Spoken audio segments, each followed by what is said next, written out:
lebih tentang terkait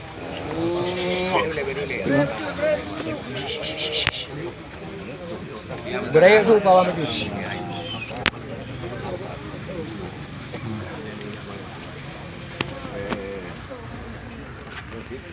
Lengkalan, lengkalan di dalam tes bakal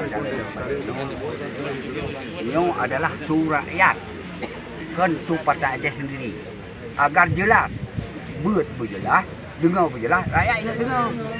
Maka oleh karenanya kamu dari Partai Aceh mohon kepada KIP atau panitia pengajian diindahkan permintaan rakyatnya untuk ingat dengar agar bernyat. Menyo rakyat ikut batu berarti yang batu. Menyo rakyat ikut ulang-ulang. Karenanya yang tadinya adalah rakyat. Kan katanya. Terima kasih. Berarti harapan